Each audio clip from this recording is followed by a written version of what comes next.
I'm Constantine, and I am here to talk to you a little bit about the self-compassion coaching program that I offer.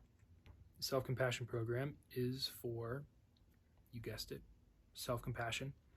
This is a great program if you are looking for a way to improve your relationship with yourself. If you feel like you're really hard on yourself and you really get yourself down, self-compassion is a great program for you. And this is by far the most structured program that I offer.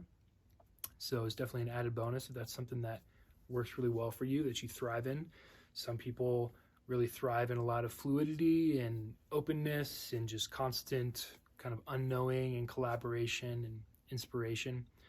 Self-compassion is not that. It's a 56-day program. It's about 8 weeks, and we're going to have 10 1.5-hour sessions. Those will be weekly sessions. We'll have a couple more in the beginning, a couple more at the end, just to have a strong start and a strong finish. You're going to get a workbook designed by Kristin Neff. This self-compassion program is built on the psychological model of self-compassion, which was founded by Kristin Neff in 2003. Kind of the main part of my senior thesis in college, self-compassion in LGBTQIA plus individuals. The reason that I offer this program is, one, I have a lot of experience with it. I've got almost 10 years now of practicing self-compassion, and it totally changed my life.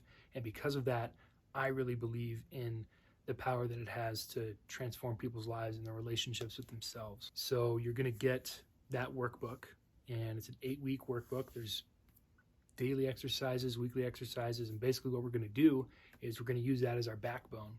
And in our 1.5-hour sessions, we're going to talk about what those exercises have been like for you, what it brought up for you, and give you a chance to really dive deeper into that material.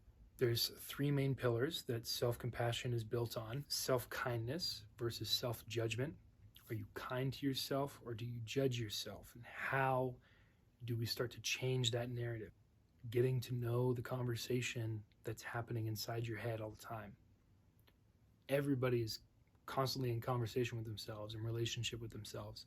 So we're going to look at that relationship. Are you your best friend, or are you your worst enemy? When are you either of those?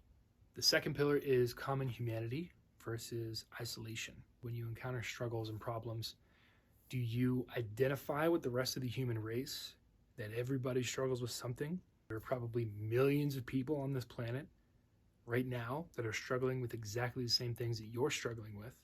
Or do you tend to isolate and you say, woe is me and this is my unique problem and no one can help, no one can understand? Switching that narrative as well from that more isolation aspect to there's other people that are struggling with this, and maybe if I open up about that and I find people that are struggling with that, I'll feel better about it. I won't feel so alone. The third pillar is mindfulness versus over-identification. When those problems come up, how do you identify with them? And so mindfulness meaning taking a step back and saying, okay, these things are happening and these are the problems in my life and this is how I respond to it, just kind of at arm's length, so that we don't get consumed by them and over-identify with them.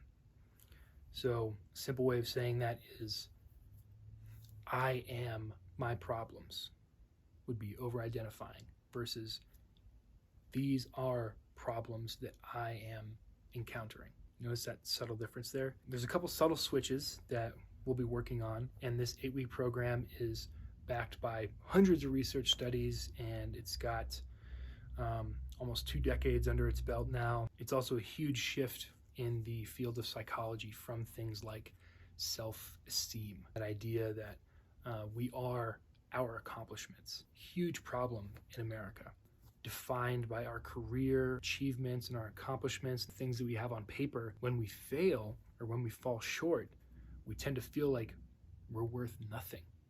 So self-compassion is really just about giving compassion to yourself. What compassion means is identifying and connecting through other people's problems. It's really about empathy, and it really turns that back on yourself. It really puts the mirror up and says, you're a person too, and you deserve your own love. You deserve your own acceptance. You deserve your own empathy and sympathy, and just building a better relationship with yourself. Quick recap: 56 days, 8 weeks, 10 1.5-hour sessions. I'm going to check in with you daily. each of those 56 days to help keep you on track and keep you accountable, keep you clicking through the program. The cool thing about finishing the self-compassion program, any coaching program that my clients graduate from, they get a discounted rate for follow-up sessions. You did the 56, you're feeling really great about it. Maybe you didn't finish all the workbook, or you did it all and you're like, man, I just want to make sure that I stay on track and I keep using these tools that I'm learning. You can book 1-hour sessions at a discounted rate, and we can check in about that weeks, months, years from now.